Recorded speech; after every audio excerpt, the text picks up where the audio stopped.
pas été au stade, selon vous.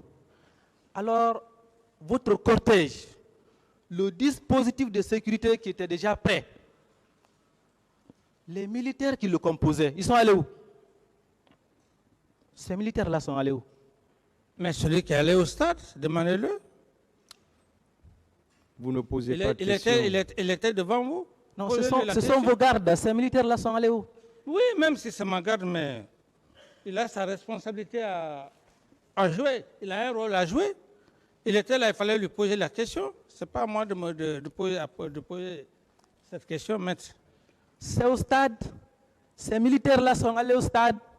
Makambo et ses amis, qui était tout près de vous ces jours, ils ont été vus au stade, Monsieur le Président, ceux qui étaient avec vous.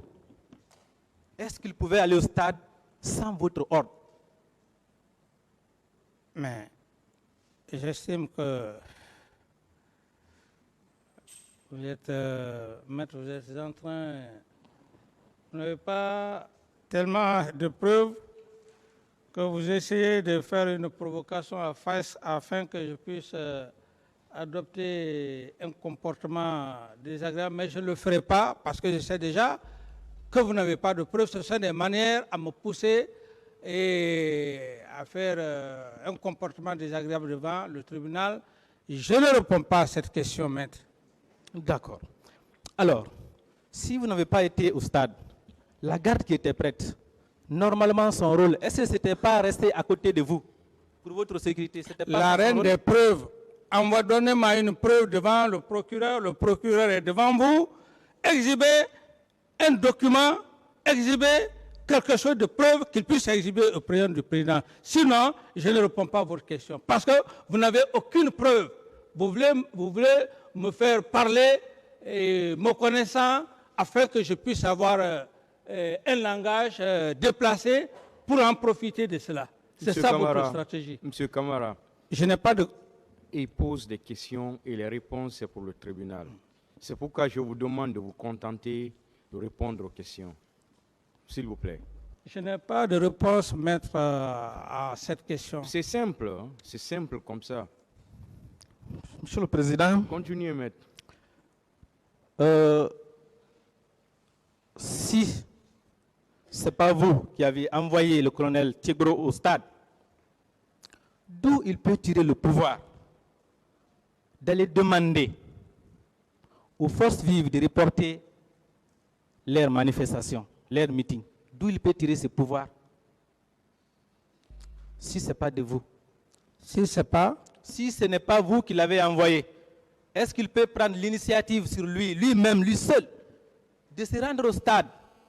Il n'est pas ministre de l'Intérieur, il n'est pas Premier ministre, pour aller au stade, demander aux opposants de reporter le meeting. Est-ce qu'il peut le faire sans votre ordre?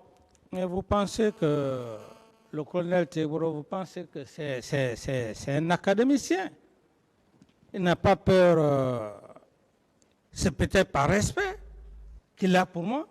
Le colonel Teboro n'a peur de personne, l'homme que je connais. Il n'a peur de personne, qui qu'il soit, même un président. Est-ce qu'il peut faire cela sans votre ordre? Le colonel Teboro avait sa mission et comme il a dit, il est parti, on ne s'est pas vu. On ne s'est pas vu, et comme d'ailleurs il le faisait, c'est une mission régalienne. C'est aujourd'hui que vous parlez du colonel Teboro. Autrefois, hier, tout ce qu'il faisait... D'autres questions, maître? D'accord. Monsieur le Président, je vais venir à certains procès-verbaux qui sont dans le dossier. Je prends la cote 911. Il s'agit de Mme Kamara Abibatou, qui, sur sa page 2, a déclaré ceci. Malgré tout, nous avons eu le courage de prendre des taxis jusqu'au niveau de la SIG Madina, où nous avons encore rencontré un groupe de militaires qui tiraient en l'air. Cela nous a obligés à rentrer dans le quartier pour aboutir à l'autoroute Madina. Au niveau du pont, nous avons rencontré un autre groupe de militaires en tenue kaki, parmi lesquels se trouvait une femme militaire qui s'est adressé à nous en nous demandant où est-ce que vous partez. Et moi, j'ai répondu que je partais à l'hôpital. C'est en ce moment aussi qu'un car rempli de militaires, habillés en débardeur de couleur sombre, est venu sous le pont et la dame qui s'était adressée à nous a déclaré de laisser ces hommes car ils sont venus arranger le terrain. Monsieur le Président, ces militaires habillés en kaki, le matin du meeting, étaient venus arranger quelle situation au stade? Qu'est-ce qu'ils étaient venus arranger? Vous, le chef suprême des armées. Je n'ai pas de commentaire à cette déclaration que vous venez de faire. Merci. Monsieur le Président, un car peut-il circuler librement dans la capitale? Je dis que je n'ai pas de commentaire. Laissez-le finir. Permettez-moi, je vais Laissez-le finir. Avec les militaires habillés de cette manière, sans être inquiétés, ni par la police, ni par la gendarmerie, ni par l'armée, si ces gens n'étaient pas sous votre couverture, Monsieur le Président, est-ce que cela allait être possible? Ce que vous dites,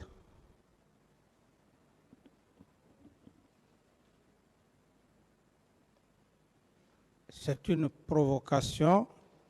Je n'ai pas de réponse à cette question, maître. D'accord. Ça, c'était le matin. Est-ce que ce n'était pas pour infiltrer les manifestants, Monsieur le Président? Est-ce que ce n'était pas pour les infiltrer? Je dis bien, maître, votre stratégie, je les ai déjà, c'est pour que je puisse m'inciter à dire des choses que vous allez prendre contre moi. Je n'ai pas de réponse à cette question. D'accord. Je prends le procès verbal, code 11-25. Il s'agit de M. Mamadou Dulde Diallo, qui déclare ceci. Aux environs de 17 h, un groupe d'agents munis d'armes blanches est rentré dans l'hôpital d'Onka et nous a sommé de sortir pour nous tuer. Mais les femmes se sont opposées. C'est dans cette situation que le ministre de la Sécurité d'alors, Abdoulaye Cherif Diaby, est arrivé. Bon, c'est son erreur peut-être. Et s'est mis non seulement à nous injurier, mais aussi s'est mis à donner des coups de pied aux patients en déclarant « Nous allons vous tuer tous ». Monsieur le Président, est-ce que vous savez que c'est quand le ministre Cherif Diaby est sorti d'une rencontre avec vous qu'il est venu à l'hôpital? Est-ce que vous vous rappelez? Non. Vous ne vous rappelez pas? Non. Il ne vous a pas rencontré ces jours? Posez la question, votre question, maître. Monsieur le Président, posez bien votre question. Est-ce qu'il n'a pas reçu les instructions de votre part? En faisant quoi? Quel genre d'instructions? Pour venir à l'hôpital malmener les personnes blessées. Et je vous précise une chose. Non. Permettez-moi, je vais préciser, non. je vais finir. Permettez-moi, Monsieur le Président. J'ai déjà dit, c'est déjà négatif. Je dis non par rapport à ce que vous dites. C'est pourquoi j'ai précisé, l'instruction. Vous dites malmener, je dis non. Ça suffit largement. D'accord, je pose une autre question. Provocation que vous voulez faire. Vous avez répondu, provocation. Vous avez répondu, je pose une autre laissez-le question. continuer. Quand il est sorti de la rencontre avec vous au camp Alpha Yaya, il est venu à l'hôpital d'Onka avec le béret rouge. Il est rentré à la morgue, les procès-verbaux en fond foi. Il a chassé les gens qui étaient à la morgue, là où il y avait les corps. Ça, c'est quand il est sorti de la rencontre avec vous, Monsieur le Président. Ce n'est pas vous qui l'avez fait accompagner par ces bérets rouges? dans l'intention de cacher les corps, de faire disparaître les corps? C'est la question, Monsieur le Président. Oui, mais maître, vous savez que M. Chérif, c'est un officier médecin assermenté. Et tout ce que vous dites, il a été très clair devant vous ici. Si vous avez quelque chose contre lui, par rapport à tout ce que vous dites, ce n'est pas moi qui vais parler à sa place. La question je ne lui vous ai est donné destinée, aucune M. Camara. instruction. Je ne lui ai donné aucune instruction d'aller malmener les gens. D'autres questions? D'accord. Monsieur le Président, après les tirs, quand vous avez appris que les bérets rouges ont encerclé le stade, ils ont tiré, est-ce que vous avez eu peur que le nombre de morts soit trop élevé? Est-ce que vous avez eu peur? C'est la question. Je n'ai pas entendu de tirs. Dites-moi simplement que quand vous avez appris qu'il y a Quand eu vous des avez morts, appris que les bérets rouges ont tiré au stade, oui, est-ce que vous avez eu peur que le nombre de morts soit trop élevé? le nombre de morts dans... D'abord, dès qu'il y a mort, ça fait peur. Mais c'est naturel. Dès qu'il y a mort, ça fait peur.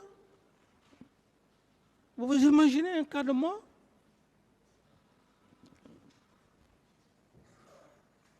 Monsieur le Président, est-ce que vous avez eu peur que le nombre soit trop élevé?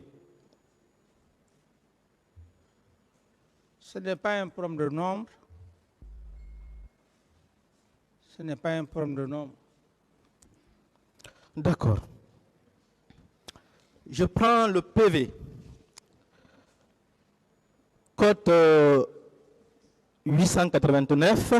Il s'agit de M. Ba Mohamed, qui déclare ceci. Étant dans ce désespoir, grâce à l'intelligence des 3 jeunes, nous nous sommes rendus à la morgue de Donka tout en empruntant l'autoroute. Arrivé à la morgue, effectivement, j'ai trouvé le corps de mon fils et constaté une perforation de balle au niveau de sa côte vers le dos. Aussitôt, j'ai sollicité au personnel de la morgue qu'on mette le corps à ma disposition. L'un d'eux m'a dit qu'il faut absolument qu'il soit enregistré avant tout enlèvement et de revenir le lendemain. Le lendemain, en répondant au rendez-vous contre toute attente, je trouve un barrage de bérets rouges qui empêchait le passage des gens tout juste près des rails. Voulant leur donner des explications relatives à la douleur dont je ressentais, leur chef a ordonné mon dégagement. À cette occasion, j'ai reçu un coup de crosse sur ma poitrine et je suis tombé. Monsieur le Président, voici le comportement des bérets rouges. Étant le commandant en chef des forces armées, nous sommes au lendemain des massacres du 28 septembre. Quelle instruction avez-vous donné au commandant des camps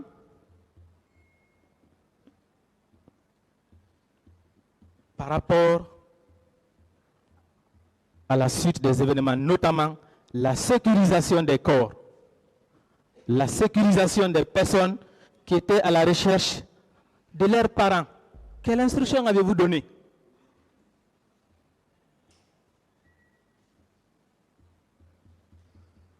Je n'ai pas de réponse à cette question. Monsieur le Président, est-ce que les bérets rouges peuvent aller en pleine journée mettre un barrage tout près de la morgue de Donka, un lieu public, en pleine journée, sans avoir l'ordre du pouvoir?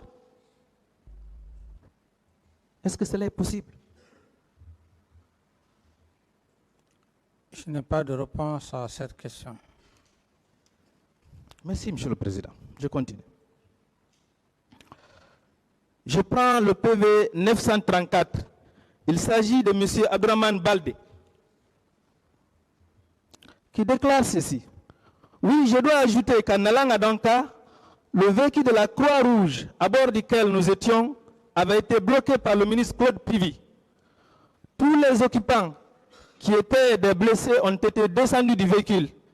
Il nous a mis tous à genoux avec l'aide de ses compagnons militaires avant de crier sur nous et de nous injurier. Il nous a demandé si nous ne savions pas que Dadis Camara était le seul président de la République, tout en menaçant de nous déposer au camp Alpha Yaya. Monsieur le Président, pourquoi votre ministre de la Sécurité présidentielle va parler de votre nom en agressant, en arrêtant les personnes blessées s'il n'est pas ou il n'était pas en connivence avec vous? Est-ce que c'est possible? Je pense que M. Claude Pivy a été très clair avec vous ici. Si vous prenez des affirmations qui ne viennent pas de lui, et vous voulez que je puisse parler de cette déclaration, je n'ai pas de commentaire à faire par rapport à cette lecture que vous venez de faire. Monsieur le Président, ce ne sont pas à ces personnes seulement que le ministre Pivy a tenu ces genres de propos. Et il n'est pas le seul. Beaucoup de militaires qui massacraient la population ces jours parlaient en votre nom. Pourquoi ils n'ont pas parlé au nom d'autres personnes? Mais c'est pour cette Tous raison. disaient, vous êtes des ennemis de Dadis. Vous ne savez pas que c'est Dadis qui est au pouvoir? C'est vous qui êtes contre le pouvoir de Dadis. Pourquoi c'est à votre nom que ces personnes-là agissaient? C'est le même pourquoi aussi que je me fais. Pourquoi? Et c'est pour cette raison nous sommes là. Tous ceux qui ont participé à ces actes, le tribunal est là pour résoudre le problème. Et le procureur et les substituts sont là pour tous ces faits. Si vous avez des faits palpables, j'estime que c'est le moment de le faire. D'accord. Je prends le PV 913. Il s'agit de mademoiselle Tongino Sitan, qui déclare ceci. Étant là, lorsque nous étions dans le comble de l'ambiance, parce que des gens chantaient, dansaient, nous avons entendu des coups de fusil. Lorsque je voulais me sauver, j'ai été prise par des personnes que je ne connais pas. Seulement la seule remarque que j'ai faite, ces personnes avaient des coris sur leur tête. Monsieur le Président, il y a plusieurs personnes dans plusieurs PV dans ce dossier qui déclarent avoir vu votre garde, la garde présidentielle, agir ensemble avec les personnes ayant les coris sur leur tête. Plusieurs PV. Ma question est la suivante. Est-ce que votre garde peut collaborer ou coopérer, coagir avec une milice sans votre ordre? Oui, il peut bien le faire. Votre garde peut le faire? Oui, il peut bien le faire. Si vous me posez la question, le oui ou le non, c'est la réponse.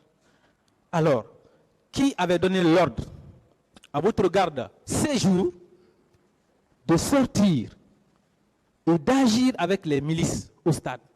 Mais cette garde a été claire devant le tribunal, pas devant vous seuls. Qu'il est sorti à ma recherche. Est-ce vrai que je ne lui ai pas donné des instructions? Qu'est-ce que vous voulez de plus? Et vous revenez chaque fois sur les mêmes, vous avez donné des ordres. Faites beaucoup très attention maintenant, parce que nous sommes devant un procès criminel. ne faites pas en sorte, parce que vous imaginez, hein, lorsque vous parlez, il y a les substituts du parquet et les assesseurs du président, je ne sais pas, ils sont en train d'écrire. Il ne faut pas me compromettre ici, maître. Ne me comprenez. C'est ce qui fait que généralement je réagis. Parce qu'ils sont là, le président est concentré, le procureur est comme, mais les substituts écrits. Lorsque vous venez de faire une déclaration comme ça, vous avez donné de l'ordre à votre garde. Alors que la garde a dit devant cette barre que je ne lui ai donné aucune instruction. Mais maître, quand même, si vous voulez vraiment, à moins que vous voulez me provoquer, mais ça me crée des problèmes. Parce que tout ce que vous dites, il y a les substituts, il y a les assesseurs qui sont en train, le greffier qui sont en train de noter. Vous pensez que c'est au hasard? Donc posez des questions, ce que les accusés ont dit ici. Mais ne dites pas que votre garde a dit, ou bien que vous avez donné des ordres à votre garde. Parce que si vous dites ça, ils vont prendre maître tel, ils vont écrire. Ça va compliquer les choses. Monsieur Camara, il a le droit de poser des questions. Et ces questions, ça ne veut pas dire, parce qu'on est en train de noter par là, ça ne veut pas dire que les questions qu'il pose, c'est de facto, ça vous enfonce de facto. Ça ne veut pas dire que de facto, le tribunal les prend en compte. Le tribunal apprécie tout ce qui est en train d'être dit ici. Merci, il monsieur pose le des Président. questions, c'est pourquoi je dis qu'il pose des questions et vos réponses sont pour le tribunal. Okay. C'est pourquoi je vous dis de vous calmer et de répondre aux questions. Arrêtez de faire les commentaires des questions. Répondez tout simplement aux questions parce que c'est ce que le tribunal prend en compte, ce que vous êtes en train de dire. Ce que vous dites, ça ne veut pas dire que c'est vrai pour le tribunal, ça ne veut pas dire que c'est faux pour le tribunal. Le tribunal apprécie souverainement tout ce qui est en train d'être dit dans cette salle. Merci, monsieur le Président. Voilà. Donc, contentez-vous de répondre aux questions. Les questions ne doivent pas vous blesser. Les questions ne doivent pas vous offusquer parce que ce sont des questions qui ne sont pas offensantes. Ce sont des questions simples qu'on est en train de vous poser. Contentez-vous de les répondre. L'appréciation, c'est le tribunal qui le fait et de façon très souveraine, de façon très indépendante. Rassurez-vous de cela. Continuez, maître. Merci, monsieur le Président. Je prends le PV 916. Il s'agit de Mme Barry Oumo, qui déclare ceci. Nous sommes restés là jusqu'à 9h30, l'heure à laquelle les manifestants de Bambeto sont arrivés. Après une chaude discussion, avant de nous laisser continuer, le ministre Thiegro a dit ceci. Vous voulez accéder au stade? Allez-y. Mais les conséquences, vous allez en tirer. Voici les menaces faites par l'un de vos proches qui était au stade. Ensuite, il y a eu le massacre. Il est revenu, il vous a rendu compte. Vous ne l'avez jamais inquiété. Le seul que vous avez décidé d'inquiéter, c'est Toumba. Est-ce que cela ne veut pas dire que ces menaces faites par le colonel Thiegro ont été faites sur vos ordres, Monsieur le Président? Absolument pas. Et pourquoi le cas de Toumba? Pourquoi? Je dis pourquoi le cas de Toumba? Je dis pourquoi le cas de Toumba est de quand en même temps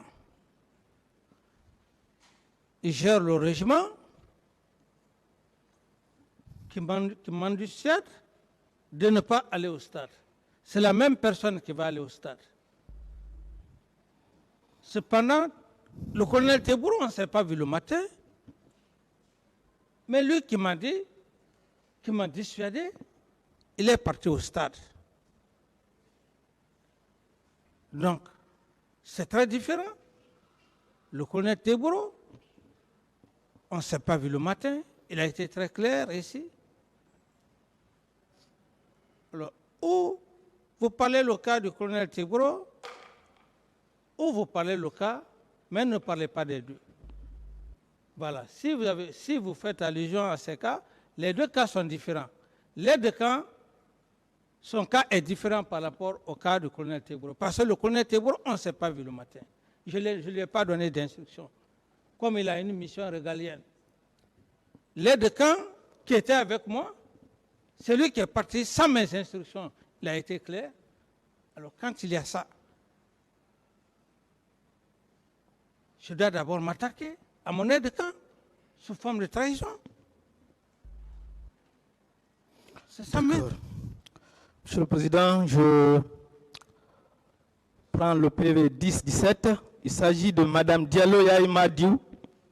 Je vous lis le récit du calvaire vécu ces jours par cette dame, grâce aux faits et gestes de votre garde, la garde présidentielle.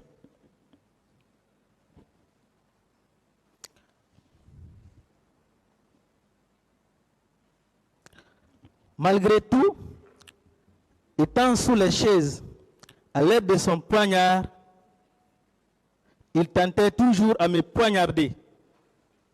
Mais j'esquivais ses coups et dans ces circonstances, j'ai perdu 9 dents qui m'a complètement défiguré. Finalement, Dieu m'a donné la force. J'ai escaladé le grillage de la loge officielle.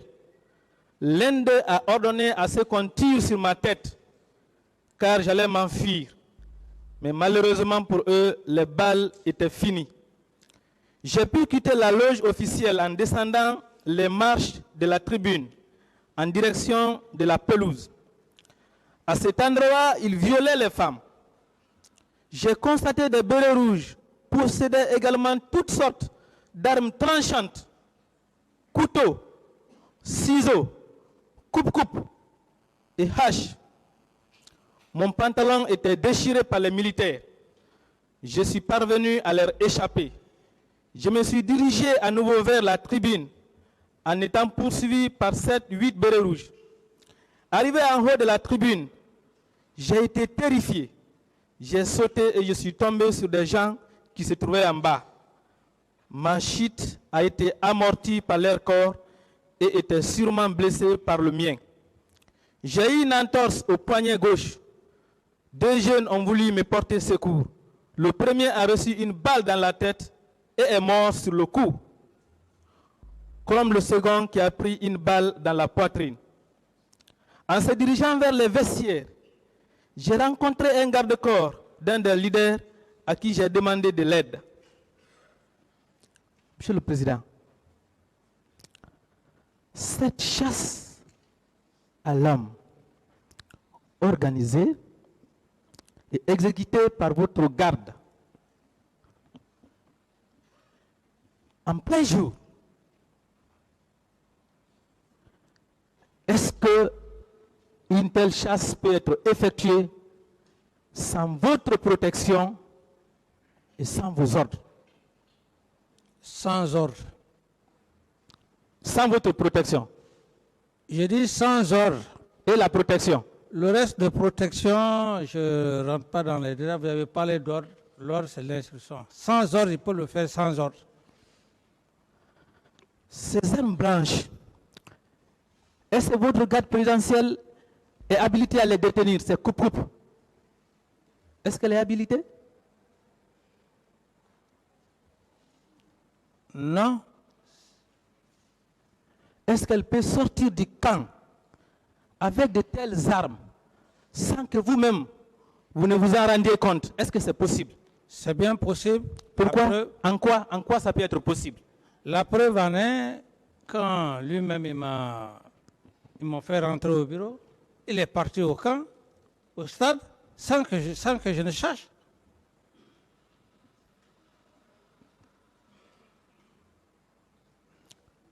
C'est la preuve.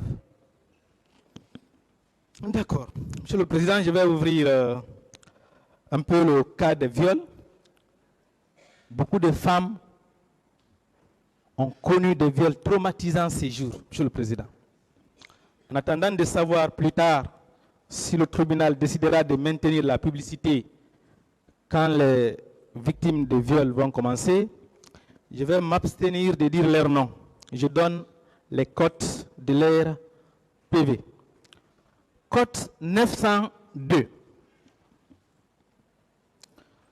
3 militaires de la garde présidentielle sont venus se saisir de moi.